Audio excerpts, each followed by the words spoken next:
Hey guys, Anna here. Welcome back to Builds with Anna. Today we are in Sulani and we are building another tiny home. So this beach house is a 1x1 and it's a house where I would envision a female sim, and it's a sim who potentially is very much into obviously the Sulani lifestyle, the ocean, maybe conservation, and for that I've included definitely tidbits that would imply that, but I've actually not got a living room in this tiny home. And I think that's because with Sulani, you know, it's got such it's such an outdoorsy pack that you can just have this giant bit of a entertainment area out in the sand, which is what I've done. I've really done a nice decking area, and I've done a really nice, we've put some towels and benches and some like a barbecue, like a traditional barbecue for the area. It just looks really nice. I really love the landscaping in this build. So we are currently working on the roofing. I did have a little bit of trouble, but yeah,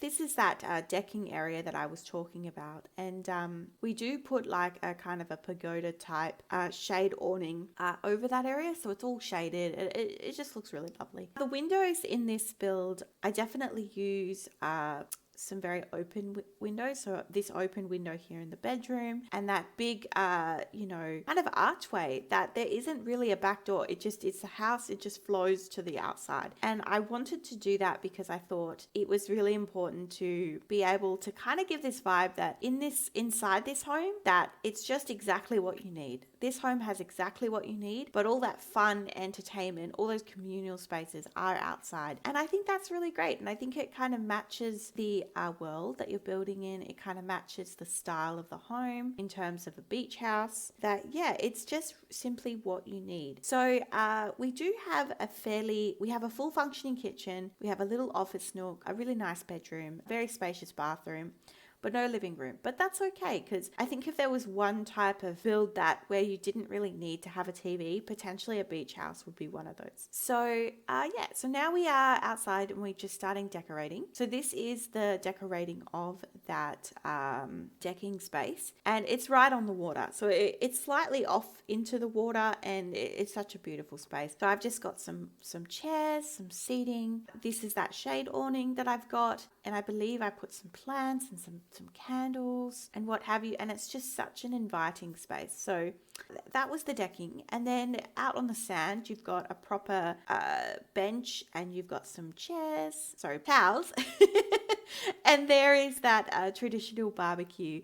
So I just felt that and then I went with these lantern things. I've never used these before. We do change where they are positioned, but I thought that'd be nice to give it a go, because I really wanted to bring in more of that red. So red was a color that I really ran with, blues and pinks and what have you. These palm trees are so beautiful. So I was in debug at this point, and I actually used that lay-lowing palm tree, and I used it as a shade to cover where the towels were. And I thought that was quite smart. And then I found these red Lola flowers, and as you know, we were going with red with the theme, and I just ran with it. I thought they were absolutely perfect for this build.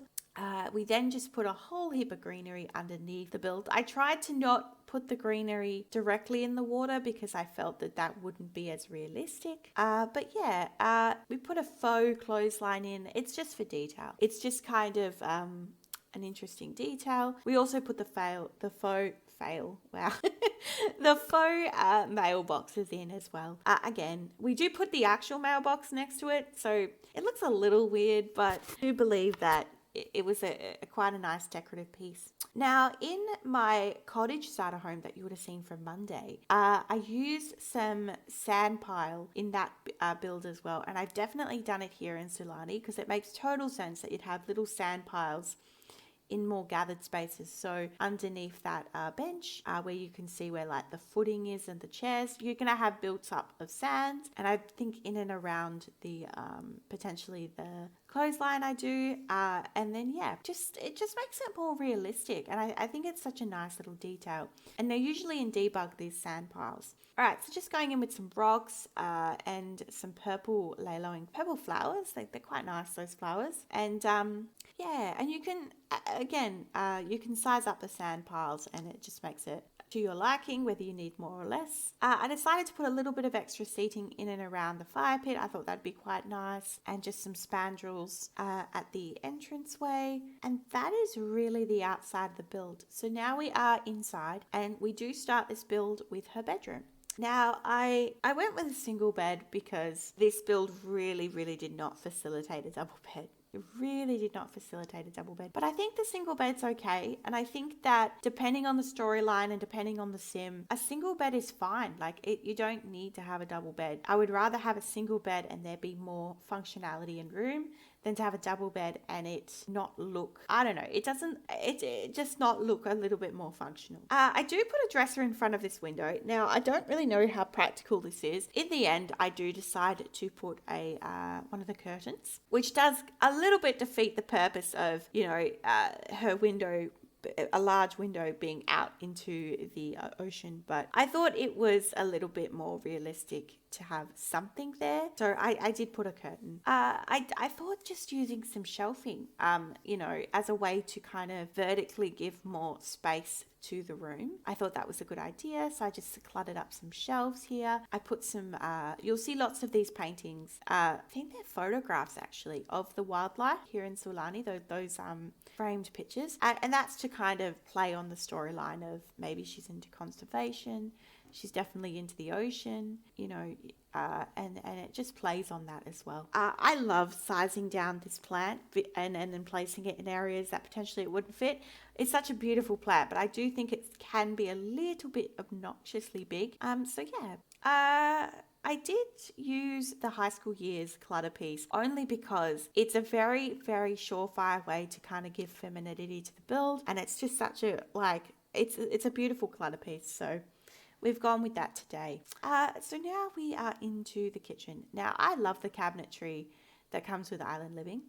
And we do just go with a kind of a white and I think in the end it's a pale wood tone. I know it's not here, but we do change it in the end. And yeah, it's just a very basic kitchen, nothing much to it. The dining table is where it gets interesting. So this is the part where I was chopping and changing and really trying to work out what I wanted to do. And in the end, I actually went with the little campus kit table because it kind of, when I think of a beach, I think of things that are potentially maybe shipwrecked or maybe a little bit worn or a little bit faded from the sun or bleached from the sun, as they would say. And that item really fit that bill.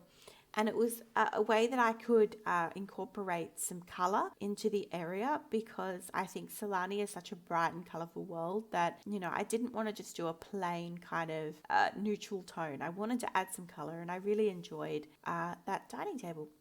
So as you can see, I'm nearly done the bathroom as we speak. I went with a very kind of funky rug. I'm trying to remember where that came from. I have a feeling it's Eco Lifestyle. No, that's wrong. It's probably Laundry Day or something like that. But I really liked the muted red. I thought it was really nice. Again, we were going with that. And you can kind of see a little bit of red in that bathtub and it kind of brings it out a little bit more. With obviously accents of pink. I love pink. And that is basically the inside. We are now just going to do that little office nook, which I do fit in just there. Now, it does, to me, like if you can't fit a TV, always have a computer. And that was definitely important in this build as well. But for storytelling purposes as well, she's into conservation, maybe she's researching, maybe she's, what have you. And yeah, I just felt that it was very appropriate. And I think this is the part where I changed the color. Just doing a little bit of shelving, cabinetry, sorry. More paintings, more of those paintings, just to fill the space. I like to have, I do like blank space on walls, but not too much blank space. All right, we are going to move into the desk area. So just a simple desk, chair, a laptop. I thought that maybe a laptop, because it's portable, it'd be more appropriate. And then some files, maybe that's to do with the conservation, I'm not sure. It's just to kind of play on that storyline. But also I put a bookshelf, and I put that little stack of books because there wasn't really a lot of room to put a bookshelf. So I've put that there to as a way to have books be accessible in the build. So we are placing that curtain, and it's not great, but I think it looks really pretty. And I think that it looks a little bit more realistic in terms of like having just a big kind of hole in the wall. And yeah, so that's what we decided to do. I think it's all right. We're back in the kitchen, just putting a broom, putting postcards onto that pin board, and we're just cluttering up the kitchen just a little bit. I don't put too much clutter because I still want it to be functional, and I do decide to, as you can see there, change the light wood tone. Kind of matches a little bit better with the dining table, and it's contrasting to the floor and the windows. I change all the lighting in the build so that it matches, the Sulani vibe. And then we're outside and we just are going to layer some rugs. So the rugs in this pack, I'm actually not a huge fan of them. There aren't many swatches that I really like, but I tried to incorporate this rug here, that orange rug, but in the end we do layer some, I think it's the greener rugs, yeah, that kind of jade green, and I think that's because it matches all the greenery, it's contrasting with the red, and it looks really, really nice. Just doing the final touches now, a mailbox here and there, and I think that's it, guys. I think that is today's build. Yeah, we're just going into the tour now. So this is that beautiful outside. It's just such an entertainer's communal space, and it's just so inviting, and yeah, it leads you into the kitchen, which is, it's kind of modern, but it has everything you need. It's a fully functioning kitchen. Kind of a cluttered but kind of not so cluttered bedroom, so I really love that. Very spacious bathroom and that little office nook. And there you have it, guys. So that is our tiny beach house. I really enjoyed this build. I hope you did. If you did, let me know in the comment section down below which one was your favorite tiny home from this week. Did you enjoy the cottage? Was it the modern home? Or was it this beach house? And with that, I hope you have a wonderful day, and I'll see you in the next one. Bye bye for now.